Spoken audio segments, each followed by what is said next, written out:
Hello everyone, मैं सूर्यदेव कुमार राणा आप सभी को कैरियर एडो यूट्यूब चैनल में बहुत बहुत स्वागत करता हूँ। आज हम लोग पढ़ने वाले हैं सिंप्लीफिकेशन और सिंप्लीफिकेशन में पढ़ेंगे क्यूब रूट। आज हम लोग सीखेंगे क्यूब रूट निकालने का बहुत ही बेहतरीन तरीका। आइए हम लोग शुरू करते हैं।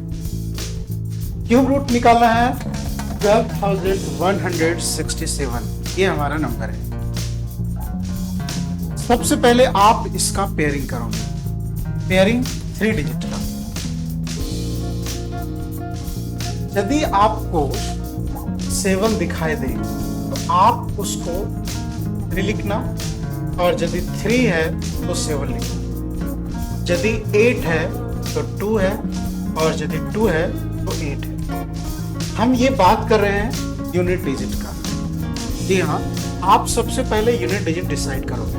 मैंने आपको क्या बताया कि यदि यहाँ पे 7 है तो आप क्या लिखोगे,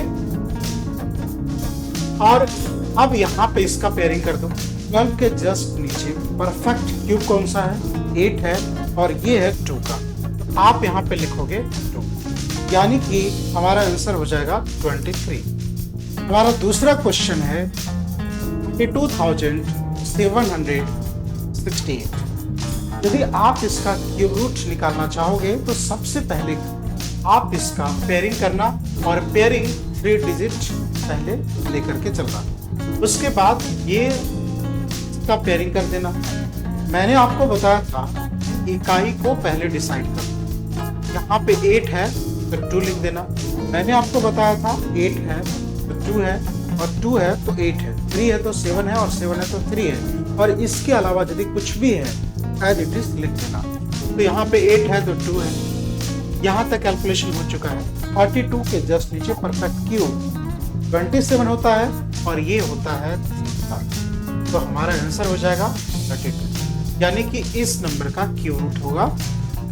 3 डिजिट का पेयरिंग करेंगे, और जो बच गया उसका पेयरिंग करेंगे। सबसे पहले यूनिट डिजिट डिसाइड करेंगे। मैंने आपको क्या समझाया? 3 है तो 7 है, 7 है तो 3 है, 2 है तो 8 है, 8 है तो 2 है। यानी कि यहाँ पे 3 है तो आप लिखोगे 7। 103 के जस्ट नीचे परफेक्ट क्यूब क्या होता है? 5 का तो होता है 125, उसके जस्ट नीचे 4 64, यानी कि यहाँ पे 4 होगा। 47 का क्यूब रूट। नेक्स्ट, हमने आपको बताया कि सबसे पहले आप पेयरिंग करोगे। यहाँ पे देखो कि 2 है तो 8, 8 है तो 2, 3 है तो 7, और 7 है तो 3। और उसके अलावा यदि कुछ भी दिखाई दे तो एज इट इज लिख देना, यानी कि यहाँ पे लिख देना 1। और 132 के जस्ट नीचे परफेक्ट क्यूब 125 5 का होता है, तो हमारा आंसर 51 होगा।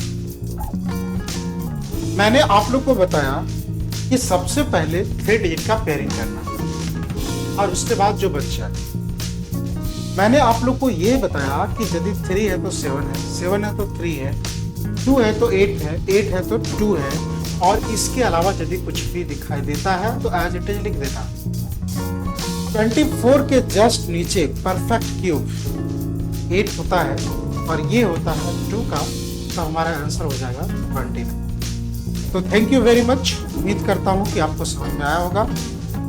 मिलता हूँ नेक्स्ट वीडियो।